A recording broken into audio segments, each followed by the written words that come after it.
everybody, this is Craig Cottle, Director of Nature Reliance School. Today for Sunday morning woods walk, and you'll notice I'm not walking, not rucking today. I thought the topic was worthy of a discussion without that. So somebody asked me yesterday, what are you going to talk about on the Sunday morning woods walk? And my answer is I don't know. I usually don't know until I get out here what I'm going to talk about, because I usually come out, spend some quiet time thinking, praying, if you will, and come up with a solution of what could be a good topic and worthy of discussion. And it hit me, that in and of itself is worthy of a discussion. And here's why this came about. I've noticed, like a lot of you have, that there are, and I don't know how else to say this other than there are a lot of people around us that are hurting. And I'm not just talking about the recent events of Hurricane Harvey and stuff of that nature, although that's pretty devastating. What I'm talking about is that we've had moments and movements where people have focused on veteran suicide, 22 a day, maybe more than that in some areas of the country, obviously. There are people that are just young people that are committing suicide in communities across Kentucky where I live. There are people that are just hurting because of illness, disease, cancer. There's any number of things out here that cause people pain and suffering. And I don't want to pretend to have the answer, but I know I have a couple of answers. And that's what I thought I would share with you today. Because I like to look at things and look and see what problems are there and try to find solutions for them. And I say this as sincere as I possibly can, because I'm no different than anybody else. My family experiences troubles. We have issues that we have to deal with, and I want to share with you some things that we've come to find that work. All right. So Nature Reliance School has been utilized by the Department of Defense and some other federal agencies and state agencies to help military veterans, law enforcement, and some other agencies for PTSD. And I'm no psychologist, and I don't have an answer for PTSD other than I do know from a lot of research and training that I received for that training that I offered, that post-traumatic stress syndrome is not necessarily a disease. It's, well, a good psychologist said it this way: if somebody experiences some of those things and they're not stressed from it, then something is wrong. So seeing battlefield stress, we all should see that and be stressed. That is something that we should recognize and work through. And it doesn't matter if that's the death of a family member or just incredible stress from work or family or whatever, battlefield stress, law enforcement stress, stress on your average ordinary job. Here are some solutions to those problems. Number one, we've got to look at something that's bigger than ourselves. So some of us, including myself, feel very comfortable in religion doing that, the spirituality that comes from religion and doing that. Personally, I'm a Christian, and one of the things that always fascinated me, even when I was a child, was the thought of Jesus going to the wilderness and praying so hard that whether it was an actual physical manifestation or if it was just allegorical, that he sweat drops of blood. That always fascinated me, how intense that prayer was. So that in and of itself is a way.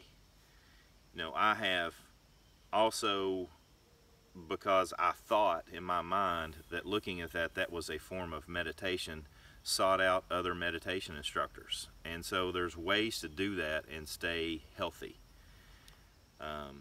There's any number of forms of meditation, and what's getting termed as kind of meditation light, which is mindfulness, that is incredibly beneficial to our health, particularly our mental health. And if we look at these things that are bigger than ourselves, we have to look at it and go, okay, maybe I don't believe in spirituality. Maybe somebody out there that's watching doesn't believe in spirituality. Then here's the other thing that I think is bigger than ourselves, and this is where we come in, and that is this: nature. So whether you come out and find Buddha in nature, whether you come out and find Jesus and God in nature, whether you come out and don't find either of those or any of those that, you know, insert your God here, nature has incredible benefits. And here's a way that I have utilized in my own life to de-stress. And it's real simple. Number one, go to nature whenever you can. Get outside. Spend some time outside.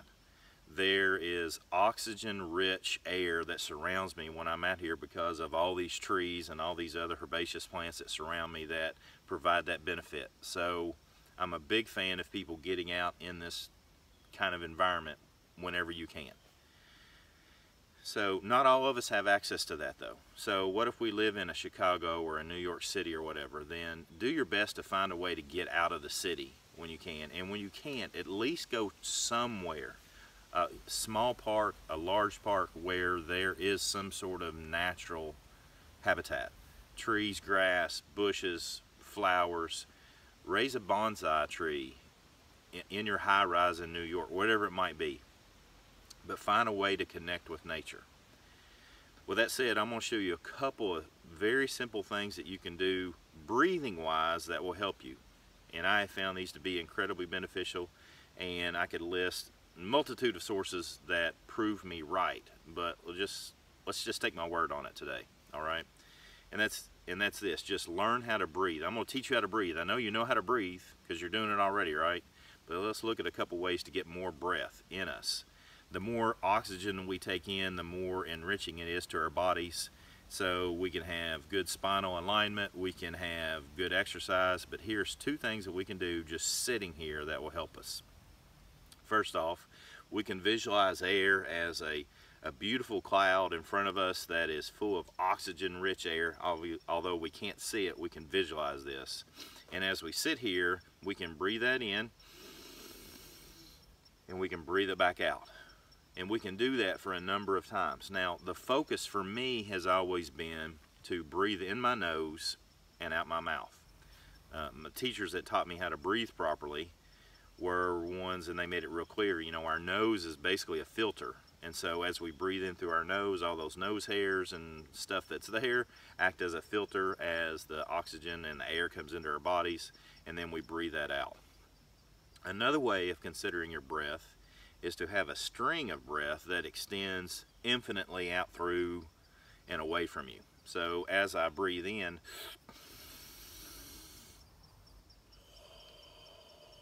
I breathe out. Breathe in, and I'm breathing that string of air that extends forever, in essence, that direction.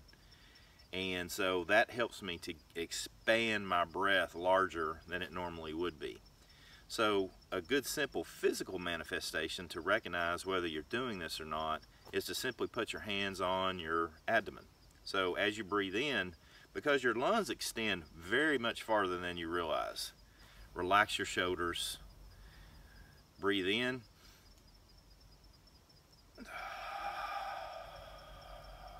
when you breathe in, you should feel your abdomen expand because your lungs are that far down in your abdomen. You should feel that expand, and you should feel that retract as you breathe out. So force that. Sometimes I even do this. Breathe in, and when I breathe out,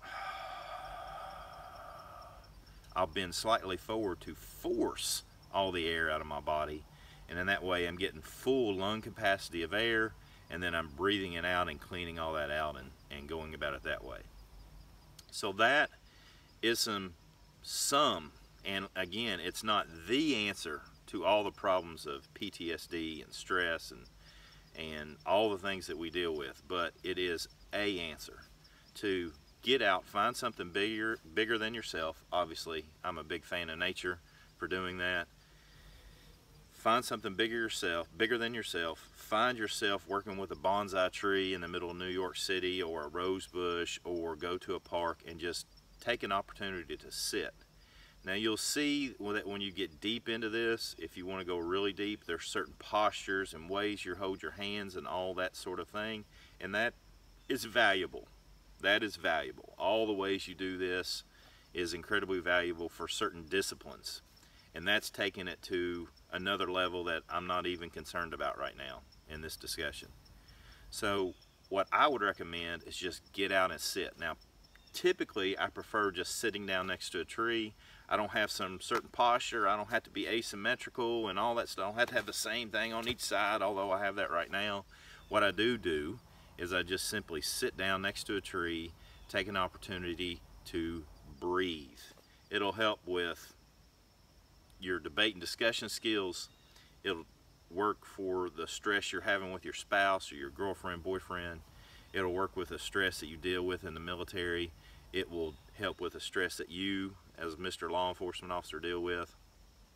And so that's what I'm throwing out there.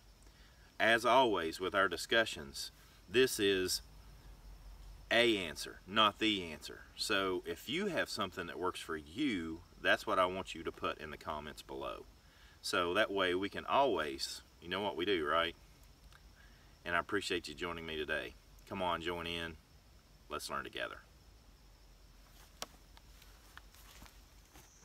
Hey, I hope you liked the video. If you did, then consider subscribing to us on YouTube, liking us on Facebook, and as always, we would love to have you join us in a class.